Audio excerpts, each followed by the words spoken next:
All right, welcome back to Credit Card Rewards 101. Let's talk about how to double your choices, how to qualify for business cards. I think in general, it's a good idea to separate business and personal expenses, and a business credit card is one way to do just that.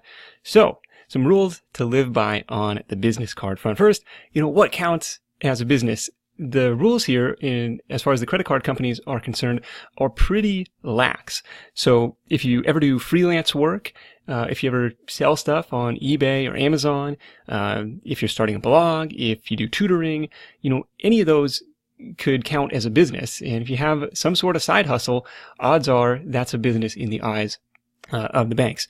You don't need a registered entity. You don't have to incorporate an LLC or anything like that. By default, you're a sole proprietor, and you don't necessarily need to be profitable, right? Most startups have some expenses early on, and for better or worse, banks are usually willing to lend you those startup costs in the form of credit cards. But again, don't spend money you don't have. Don't spend money you don't have to. The other thing to remember is most business credit card applications are going to ask for your social security card, or rather your social security number anyways.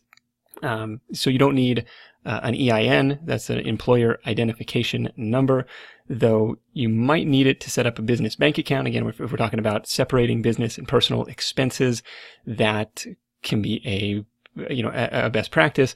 You might need it to set up a bank account, and you can get one actually for free at irs.gov. So maybe a good idea to get just in case, but the application doesn't care. They're going to ask for your social, anyways. And what else is on the business card application? They're going to ask you some questions about your business. What type of business are you in? They'll probably ask for your, revenue picture or your profit picture.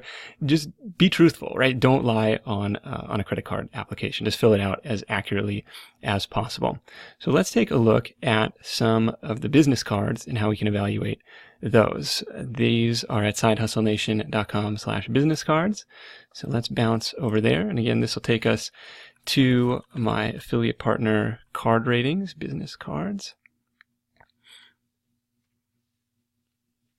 So I have a couple go-to business cards right now, and we'll take a look at some of these offers as well. Those are the Chase Inc. Business Preferred Card. This is the triple points on ad spend. This is an 80,000 bonus point offer after $5,000 in purchases. So I definitely want to see what's coming down the pipeline in terms of expenses before signing up for something with that level of minimum spend. But $1,000 towards travel when redeemed through Chase Ultimate Rewards, and again, lots of travel partners through Ultimate Rewards. I really like that program. That's the equivalent of a 20% cash back on your minimum spend there. With a $100 annual fee. So that's one of the go-to cards for me. The other one is the Southwest card, which I think is down here somewhere. Yeah, the Southwest Business Premier Card. You'll notice that the 60,000 bonus point offer is a little bit stronger than the personal card that we saw in the previous video, which was 40,000. And actually, I've seen it higher than 40,000, so I wouldn't necessarily be in a rush to sign up for the 40,000 point deal. That may increase over time. I don't know. Don't take my word for it, but I've seen it higher. For example, this business card is at 60,000. 60,000 Southwest points actually goes a really long way. So this is I like that. I don't know. If you live near a Southwest airport like we do in Oakland, that's a strong deal. But let's check out some of these other ones up at the top. Which one do they have featured? So they have the Inc. Business Unlimited card. This is similar to the Capital One Venture that we saw, where it's okay. Here's $500 cash back after 3,000 in purchases. No annual fee makes this a really strong choice. This one is the same.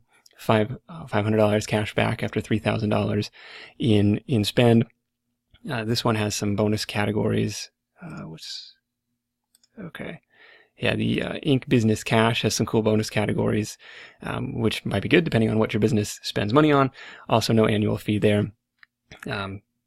So yeah, actually, I'm now thinking, well, shoot, maybe these are better than the Business Preferred. Although this is a monster travel bonus. So that probably justifies the annual fee in my case.